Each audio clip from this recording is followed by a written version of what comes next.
എല്ലാവർക്കും സ്വാഗതം. Calicut university 4th semester BA BSc മലയാള സാഹിത്യം previous question paper and answers. Section എയിൽ 1 മുതൽ 15 വരെയുള്ള ക്വസ്റ്റ്യൻസ് ആണ് ഉള്ളത്. ഓരോ ചോദ്യത്തിനും 2 മാർക്ക് വീതമാണ് ലഭിക്കുക. ഒന്നാമത്തെ ക്വസ്റ്റ്യൻ, നന്ദനാർ എന്ന തൂലികാ നാമധാരിയുടെ യഥാർത്ഥ പേരെഴുതുക. PC ഗോപാലൻ. രണ്ടാമത്തെ ക്വസ്റ്റ്യൻ, തായ്മൊഴി എന്ന ഭാഷാശാസ്ത്ര ഗ്രന്ഥം രചിച്ചതാര്? MN കാരശ്ശേരി. മൂന്നാമത്തെ ക്വസ്റ്റ്യൻ, മരണത്തെ സ്നേഹിച്ചുകൊണ്ട് ജീവിക്കുക, ജീവിതത്തെ വെറുത്തുകൊണ്ട് ജീവിക്കുക. ഏത് കഥാപാത്രമാണ് ഇപ്രകാരം ചിന്തിക്കുന്നത്? കൃതിയുടെ പേരെന്ത്? ഇപ്രകാരം ചിന്തിക്കുന്നത് ഗോപിയാണ്. കൃതി അനുഭവങ്ങൾ. സന്ദേശം കടന്നു പോകുന്ന മാധ്യമത്തിന് പറയുന്ന പേരെന്ത്? സഞ്ചാരപഥം. അഞ്ചാമത്തെ ക്വസ്റ്റ്യൻ, പൗനരുക്ത്യം എത്ര വിധം, ഏതെല്ലാം? പൗനരുക്ത്യം 2 വിധം: ശബ്ദപൗനരുക്ത്യം, അർത്ഥപൗനരുക്ത്യം. ആറാമത്തെ ക്വസ്റ്റ്യൻ, വിമ്മിഷ്ടം, സ്വര്യം എന്നീ പദങ്ങളുടെ ശരിയായ രൂപം എഴുതുക. ശരിയായ രൂപം വിമ്മിട്ടം, സ്വൈര്യം. ഏഴാമത്തെ ക്വസ്റ്റ്യൻ, എഞ്ചിനീയറിംഗ് വിദ്യാർത്ഥികളുടെ പാഠപുസ്തകം എന്ന നിലയിൽ P. പവിത്രൻ നിർദ്ദേശിക്കുന്ന ബഷീറിൻ്റെ കൃതി ഏത്? ഭൂമിയുടെ അവകാശികൾ. എട്ടാമത്തെ ക്വസ്റ്റ്യൻ, പ്രഥമ ദർശനത്തിൽ KP ശങ്കരനെ വിഭ്രമിപ്പിച്ച വിശ്രുതമായ ചലച്ചിത്ര പരിഭാഷ ഏതാണ്? ചെമ്മീനിൻ്റെ ചലച്ചിത്ര പരിഭാഷയാണ് KP ശങ്കരനെ വിഭ്രമിപ്പിച്ചത്. അടുത്ത ക്വസ്റ്റ്യൻ, ഇന്ത്യൻ ദളിത് സാഹിത്യത്തിലെ പ്രധാന കൃതിയായ ജൂഢൻ രചിച്ചതാരാണ്? ഈ കൃതി ഏത് സാഹിത്യ വിഭാഗത്തിൽ പെടുന്നു? ഓംപ്രകാശ് വാത്മീകിയാണ് ജൂഢൻ രചിച്ചത്. ഈ കൃതി ദളിത് സാഹിത്യ വിഭാഗത്തിൽ പെടുന്നു. 11ാമത്തെ ക്വസ്റ്റ്യൻ, ഒസ്യത്ത് എന്ന നാടകം രചിച്ചതാര്? M. ഗോവിന്ദൻ. 12ാമത്തെ ക്വസ്റ്റ്യൻ, സുരയ്യ എന്ന നാമപദം കൊണ്ട് വിവക്ഷിക്കുന്നതെന്ത്? കാർത്തിക നക്ഷത്രം എന്നാണ് ആ പദം കൊണ്ട് വിവക്ഷിക്കുന്നത്. 13ാമത്തെ ക്വസ്റ്റ്യൻ, ബഷീർ ഏകാന്തവീതിയിലെ അവധൂതൻ എന്ന കൃതി രചിച്ചതാര്? MK സാനു. 14ാമത്തെ ക്വസ്റ്റ്യൻ, അംഗചലനങ്ങളാൽ ആശയവിനിമയം നടത്തുന്ന പഠനശാഖയുടെ പേരെന്ത്? അംഗവിക്ഷേപശാസ്ത്രം. 15ാമത്തെ ക്വസ്റ്റ്യൻ, മലയാള ഗദ്യത്തിൽ അനാവശ്യമായി ഒരു കടന്നുകൂടിയത് ഇംഗ്ലീഷിൻ്റെ പ്രേരണ കൊണ്ടാണ്. ഇങ്ങനെ പ്രസ്താവിച്ചതാര്? കുട്ടിക്കൃഷ്ണമാരാർ. സെക്ഷൻ B 16 മുതൽ 23 വരെയുള്ള ഓരോ ചോദ്യത്തിനും 5 മാർക്ക് വീതമാണ് ലഭിക്കുക.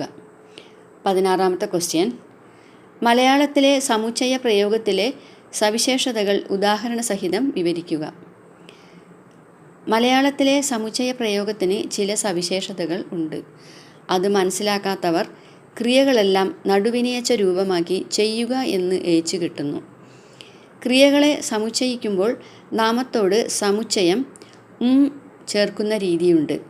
ഉദാഹരണം, അടിയും കൊണ്ട് പുളിയും തിന്ന് പണവും ഒടുക്കി എന്ന ചൊല്ലിൻ്റെ സ്ഥാനത്ത് അടി കൊള്ളുകയും പുളി തിന്നുകയും പണം ഒടുക്കുകയും ചെയ്തു എന്ന് എഴുതും. അതുപോലെ ഞാൻ വീട്ടിൽ വരികയും കുളിക്കുകയും ഊണ് കഴിക്കുകയും ചെയ്തിട്ട് ഉറങ്ങി എന്ന് പറയുന്നവരുണ്ട്.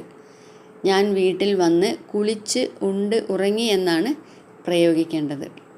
17ാമത്തെ ക്വസ്റ്റ്യൻ, ഭക്ഷണത്തിൻ്റെ ജനാധിപത്യത്തെക്കുറിച്ചുള്ള ലേഖകൻ്റെ നിലപാടെന്ത്?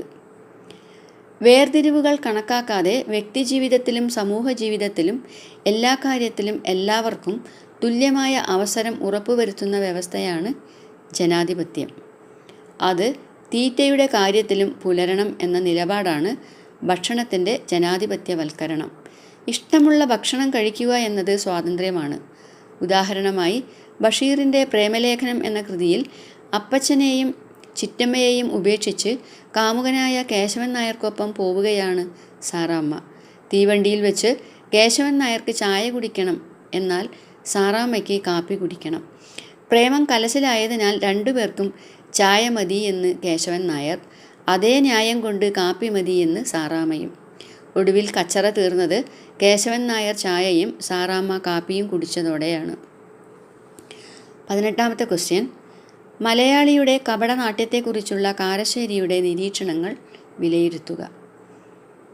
ജാതിസ്പർദ്ധ, മതവർഗീയത, പ്രാദേശികത, രാഷ്ട്രീയ പക്ഷപാതം തുടങ്ങി അനേകം കൊള്ളരുതായ്മകൾ ഉള്ളിലൊളിപ്പിച്ച് പുറമേക്ക് ഭംഗിയായി പെരുമാറുന്നവർ നമ്മുടെ നാട്ടിൽ ആയിരക്കണക്കിനുണ്ട്. ഏതെങ്കിലും സാഹചര്യം വന്നെത്തുമ്പോൾ ഈ വെടക്കത്തരം പുറത്തു ചാടുന്നത് കാണാം. ആ കൊള്ളരുതാത്ത വികാരമല്ല, നേർ വിപരീതം പുറത്തു കാണിക്കുന്ന ഈ മിനുസമാണ് കപടനാട്യം. ഈ കെട്ട ശീലത്തിന് നമ്മൾക്കിടയിൽ അംഗീകാരമുള്ളതിന് ഭാഷയിൽ നിന്ന് തന്നെ ഉദാഹരണം കേൾക്കാം. മലയാളത്തിൽ ഭംഗിവാക്ക് എന്നൊരു പ്രയോഗമുണ്ട്. ഉദ്ദേശിക്കാത്ത കാര്യമാണ് പറയുക എന്ന ഭംഗികെട്ട ശീലത്തിന് കൊടുത്തിരിക്കുന്ന പേരാണത്.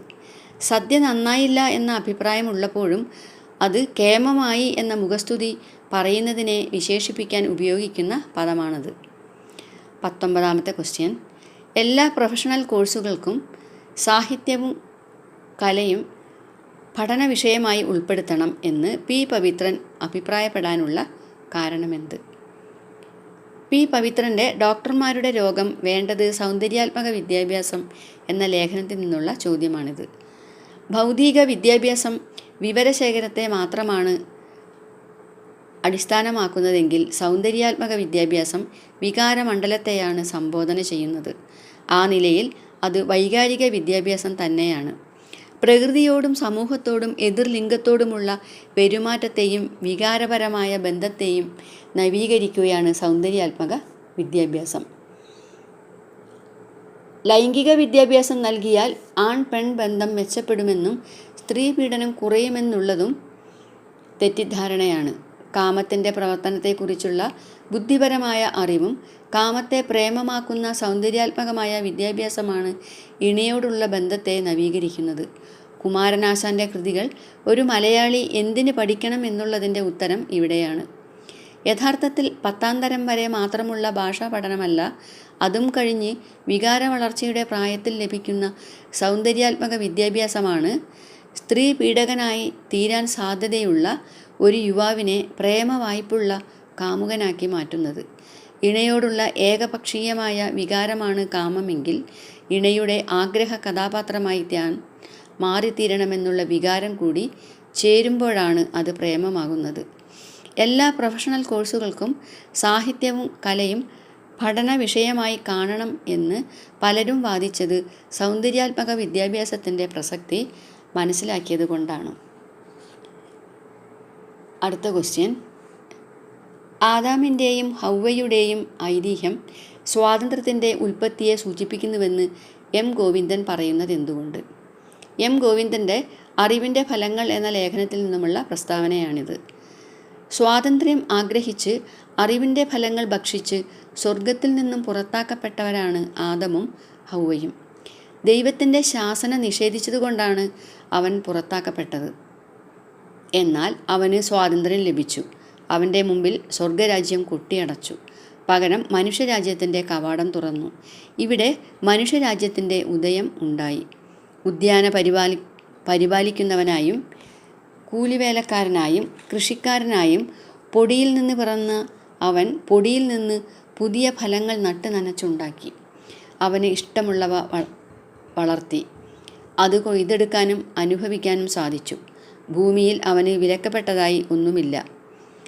ആ ലോകത്തിൻ്റെ സ്രഷ്ടാവും അവൻ തന്നെ. ഭൂഗർഭത്തിലും ഹൗവാഗർഭത്തിലും ബീജാവാപം ചെയ്തു.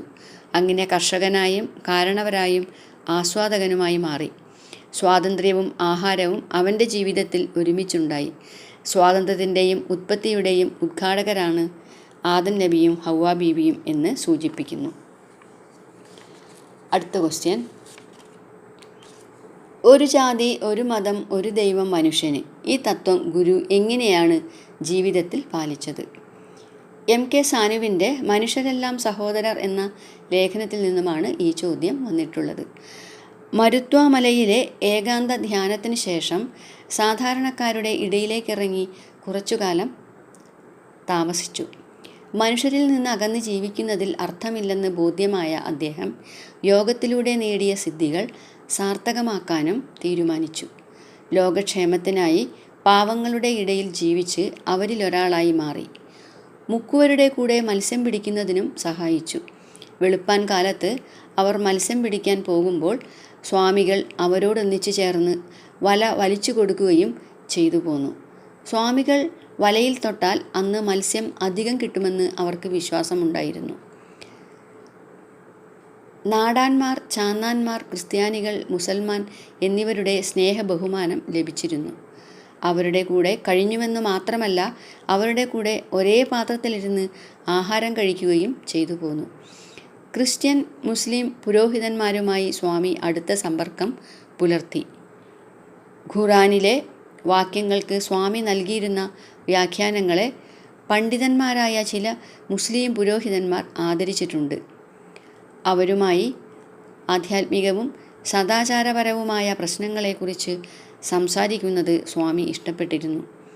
വിഭാഗീയമായ അതിർവരമ്പുകൾക്കതീതമായി മനുഷ്യരെയെല്ലാം ഒരേ ഒരു കുടുംബത്തിലെ അംഗങ്ങളായി കണ്ടു. 23ാമത്തെ ക്വസ്റ്റ്യൻ. താഴെ കൊടുത്തിരിക്കുന്ന വാക്യങ്ങളിൽ തെറ്റുണ്ടെങ്കിൽ തിരുത്തി എഴുതുക. 1ാമത്തെ വാക്യം, അക്രമങ്ങളും ഭീകരപ്രവർത്തനങ്ങളും പലയിടത്തും പൊതുപ്രവർത്തന ശൈലിയായി മാറിത്തുടങ്ങിയിരിക്കുകയാണ്. ശരിയായ രൂപം, അക്രമവും ഭീകരപ്രവർത്തനവും സാധാരണമായി വരികയാണ്. 2ാമത്തത്, മരം ഒടിഞ്ഞു വീണതിന് ശേഷം ഒരാഴ്ച കഴിഞ്ഞാണ് വാഹന ഗതാഗതം പുനഃസ്ഥാപിച്ചത്. ശരിയായ രൂപം, മരം വീണ് ഒരാഴ്ച കഴിഞ്ഞാണ് ഗതാഗതം പുനഃസ്ഥാപിച്ചത്. ഇതോടെ ഇന്നത്തെ വീഡിയോ പൂർണ്ണമാകുന്നു. നന്ദി, നമസ്കാരം.